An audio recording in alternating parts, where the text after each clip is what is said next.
evening and welcome to Power News, your window to the power sector. In today's episode, we're going to have a discussion on key policy changes required to accelerate solar power development in the country and industry's expectations from the new government.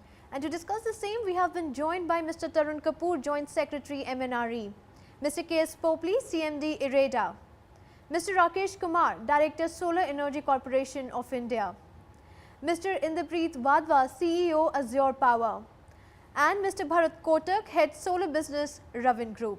Very good evening everyone and welcome to Power News. Mr. Kapoor, after completion of first phase of Jawaharlal Nehru National Solar Mission, what lessons have we learnt and how optimistic are you about achieving an additional 3000 megawatt target by 2017? Phase 1 was a big learning experience for us because that was the phase where new technologies came into the country. That was the phase where Indian companies became good developers in the sector. They came up in a big way. So while on one side we learned on the technology, we learned which technologies work better. We also had good companies come up here and we saw a massive price reduction in the country. We also found that borrowing or getting money from the banks, from financial institutions, that remained a very big challenge. The good thing is that we have now very good entrepreneurs in the country. We have very good companies who are technically competent, who have the best technologies, best know-how, and they know how to run a project. So I think these are the learnings. In first phase, of course, we were successful. Our target was 1100, we did more than 1600. And today we stand at 2700. But then we need to do much more. And I perfectly agree that we need to have probably a little more openness or at least more visibility in terms of what tenders are going to come out, and they should come out on regular intervals so that the developers can plan their own investments, their own business plans, so that their manpower is not idle, they are able to use the resources in a better fashion. Mr. Kumar, during bidding of GL and NSM, tariff almost close to rupees 7 has been discovered.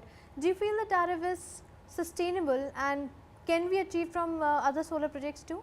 I would say that 7 rupees is sustainable, and the way things are moving with the competitive pressure, domestic, there are a lot of EPC contractors who have, come on the scene, and also seeing that some of the local manufacturing has started on some of the components, structures, even inverters are coming.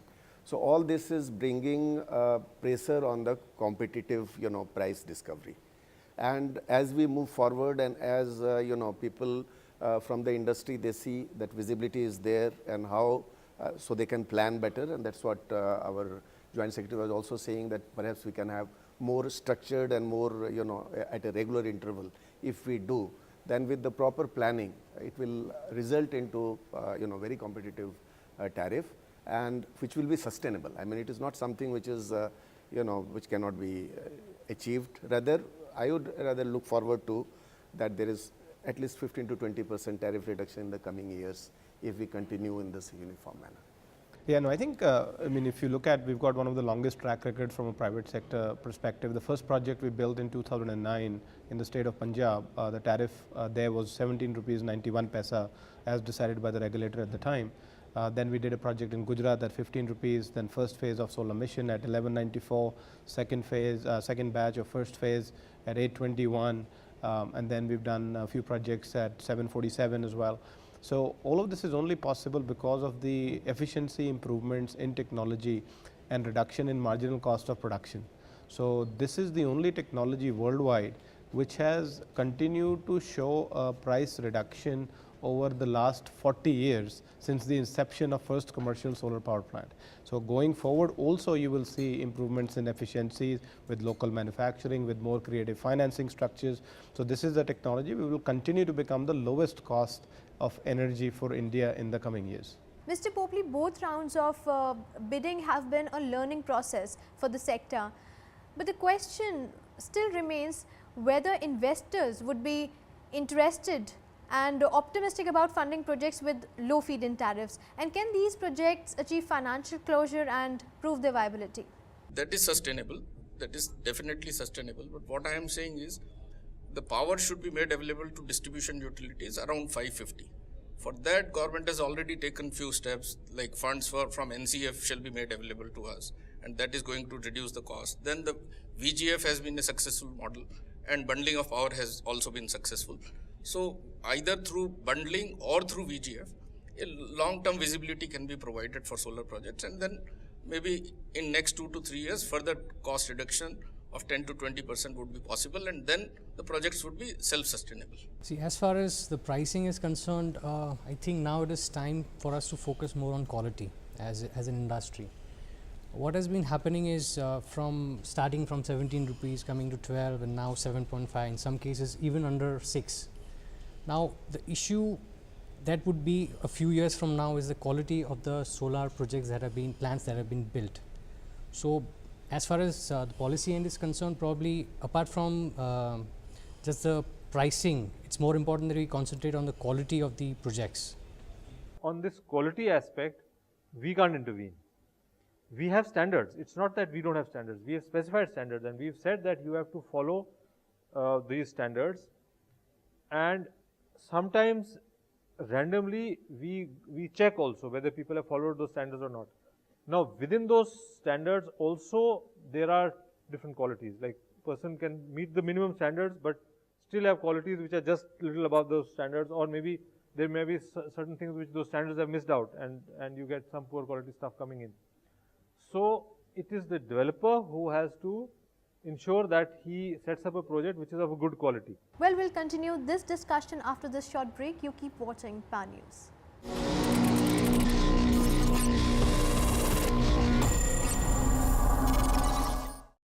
Indian Energy Exchange, India's premier power trading platform. From manufacturing of energy cables to EHV installations to renewable energy solutions to retail energy products, our technology energizes lives.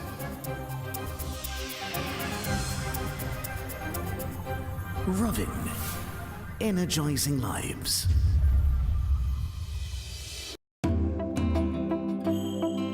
भरोसा, हिफाजत, मजबूती। कौन सजाएगा तुम्हारा घर विश्वास के साथ? किसकी परछाई में महफूज रहोगे तुम?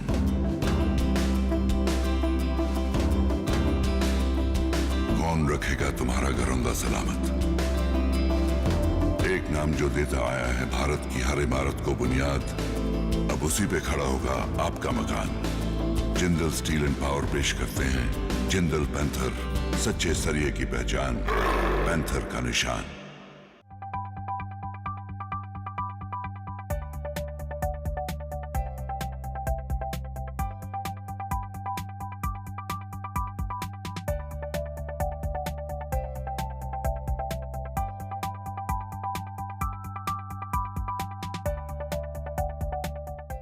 मैं नहीं सोऊंगा, मेरे बेड के नीचे मॉन्स्टर है। रोहन, मॉन्स्टर्स रियल नहीं होते। होते हैं मॉम, वो रात को मुझे हु हु करके डराता है। अच्छा, अगर डर लगे तो लाइट ऑन कर देना। अंधेरे में स्विच कैसे ढूंढूं? अगर मॉन्स्टर ने मेरा हाथ खा लिया तो? अभी सो जाओ, कल देखते हैं।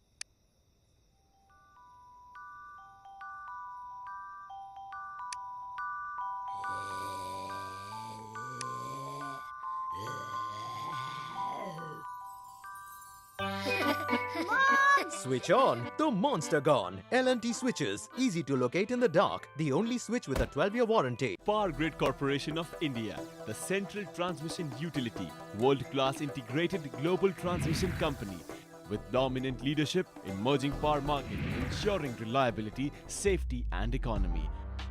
Power Grid, building a smarter grid.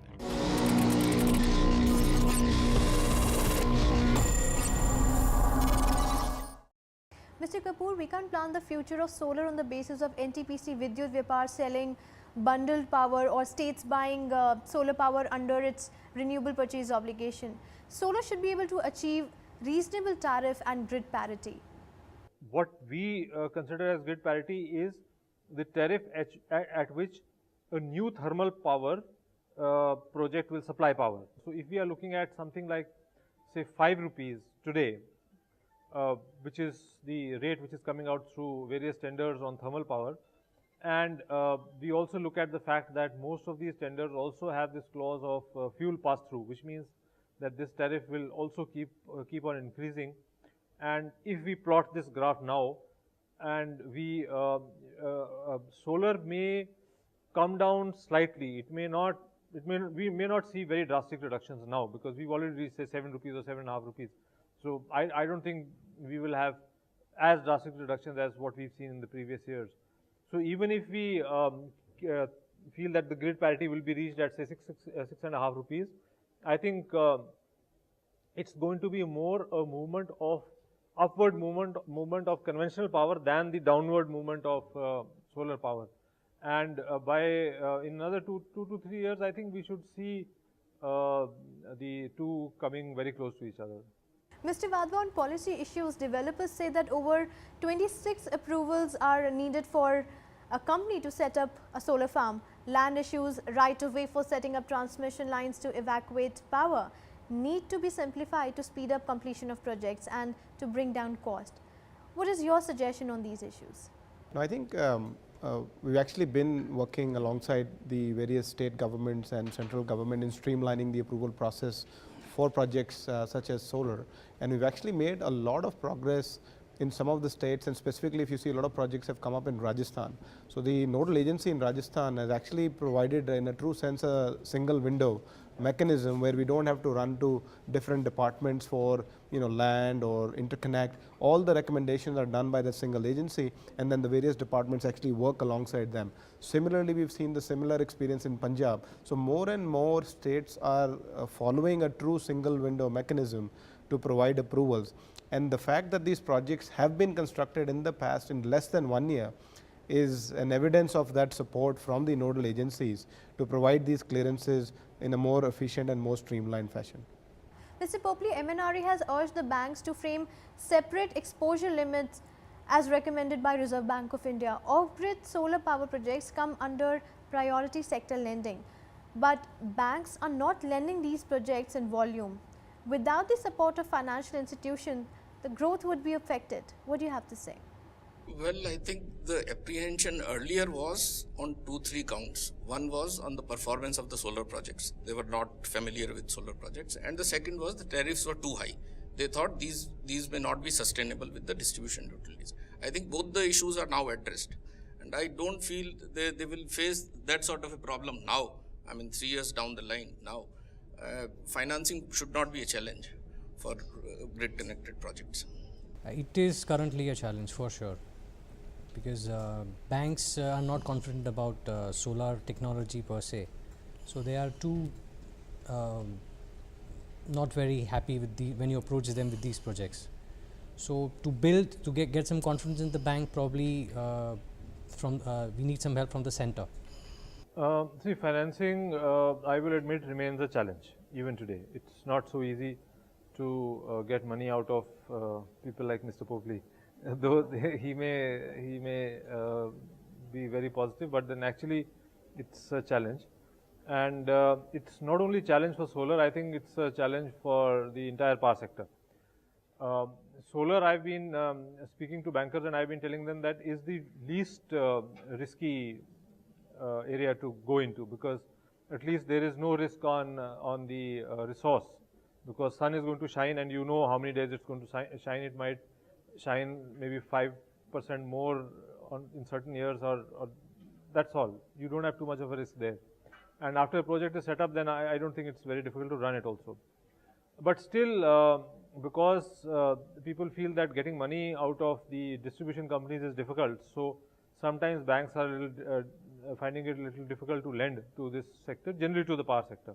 Coming to the payment of subsidy, solar energy companies are waiting for the government to clear subsidies amounting to more than Rs 550 crore, which is pending for a long time. Do you think that delay in payment of subsidies could hurt the sentiments of private investment in power sector? See, the subsidy problem is on the off-grid side. Now that problem is there because this sector has grown tremendously in the last 2 to 3 years, and though our budget has grown, but it's not grown as much as the requirement of the sector, and therefore today, while we have large targets and we want to do quite a lot, and everyone wants subsidy. If there is a scheme, then everyone wants subsidy. So therefore, today we've reached a situation where we don't have enough money probably to cater to the demand. So we are looking at that. Now we really have to take a call on how much subsidy can we give, and how long can we subsidize, or do we choose certain sectors and try to subsidize only that, rather than have a very open-ended scheme where anyone putting up solar will get a 30% subsidy. Instead of subsidies, there are cases where the government is providing electricity to farmers at an X rate, which is a negligible amount that they are paying. Instead of that, the government should come up with a capex and invest once, let's say for a solar pump. It's invested, the capex has been given for that solar pump, and for the next 25 years, the farmer is getting electricity for free, he's pumping water for free. At the same time, government is not making losses on the power given to the farmers. So something of that kind would really be good for the farmers as well and for the industry as well. Well, we'll continue this discussion after this short break. You keep watching PAN News.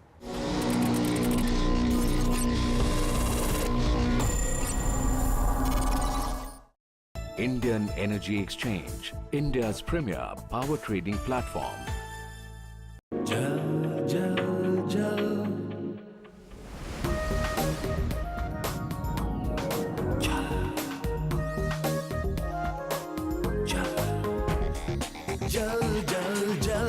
जल से जल तक, मेगावाटर्स से megawatts तक, SJVN Limited.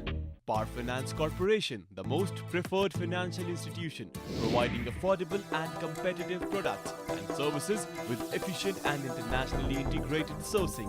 PFC, partnering the reforms in the Indian power sector.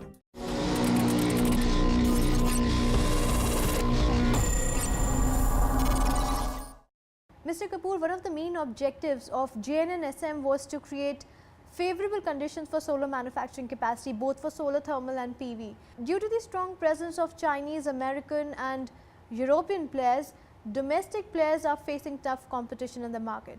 Do you feel we need to protect the interest of domestic player for creating indigenous manufacturing capacity? See, certainly we need to protect domestic manufacturing. So the next question is that how do we protect them, or how do we help them? So in order to help them, there could be several interventions. Government could maybe give them some subsidy directly, some subsidy for the manufacturers to bring down their cost. Government could give them cheap power, or government could give them some other inputs. That's one part of the story. The other side is that what we did was that you try to buy just domestic. So that's what we did in this last tender which we've done. We've reserved 375 megawatts, and we feel that 375 megawatts should be enough to at least start and sustain the cell manufacturers for a few months. So therefore, this is a very fine balance between trying to protect the manufacturing and also trying to produce cheap power. We understand that we have to protect the domestic manufacturer, but then with some amount of protection and help, they have to become competitive and come up and be able to compete. See, we should definitely, I agree with Mr. Kapoor that we should take care of our indigenous manufacturers, but where the government probably can help is when they want to upgrade to a different technology. Somewhere the government can help them with the duties or taxes out there. That's how probably we can be, as far as the quality of solar plants is concerned. That's how we can, if we get the help from that kind of help from the government. If the government wants to do 20,000 megawatt, we don't have 20,000 megawatt manufacturing in India, so it has to be done in a balanced way, like the government has been doing over the last couple of years, to provide some incentive to make the domestic manufacturer also competitive globally and not only for Indian market. Mr. Kumar, more on making these renewable energy systems affordable. Do you think that a focus should also be on how to make it accessible to everyone? Still, there are so many households in the country which are still not having energy access. with the advantage of solar energy being distributed nature of generation, it is possible to reach all these and at a very fast pace. So we can leapfrog into all this with if we are going with more thrust. So it is more a question of implementation and how quickly we are scaling up, be it solar pumping system, be it mini microgrid, be it solar home lighting system, and providing proper kind of ecosystem all around R&D, manufacturing in the country, so that we take it to a very high level. And it is possible because projects can be built up in an year or two. See, I think distributed power generation would be the answer for India's energy deficiency. The problem with most of India is the grid connectivity is not there, and setting up a grid would mean investment of lakhs of crores. In place of that, if we have these micro or mini grids, it becomes more viable, and you're empowering the local people out there with light. So I think distributed power generation would be the apt solution for our energy needs. Mr. Popley, what is going to be your expectations from the new government, and what, according to you, what key policy changes are required to accelerate solar power development in the country? I think there is need to give greater thrust to solar power development, and that can come from a higher allocation for viability gap funding or a central allocation for bundling of power till the power cost is reduced to around 550. And if that happens, we should look at a scaling up of another 7,000 to 8,000 megawatt in solar. I think that should work for solar. For businesses, you need consistency of policy, you need consistency of capacity, so we can plan our businesses according to the plan, the roadmap. While we have a roadmap of getting to 20,000 megawatt by year 2022, we really look forward to seeing a plan, what are we doing next year, what are we doing the year after, and of course backed up with strong payment offtake contracts that can be financed by Indian banks. I think those are the two main challenges for us for consistency and growth. See, as far as off-grid is concerned, faster approvals of projects would be a great help for the channel partners. And the reverse bidding, I think it's great, but quality, somewhere the quality has to be specified that the government will not accept anything under this quality. So that way we are ensuring whatever projects are being made are good projects, and that will live the life. Only one area where government needs to step in and check quality is on the off-grid side, where very poor quality panels and stuff are being imported and are being sold at certain shops in certain areas, and no subsidies involved, but they're just selling them, because there the consumer is someone who doesn't understand, so he has to be helped, he has to be protected.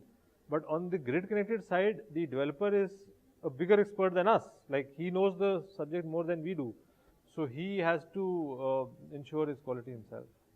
With Mr. Kapoor's final comment, we come to an end of this discussion. I'd like to thank all the panelists for joining us here in Pan News. Thank you.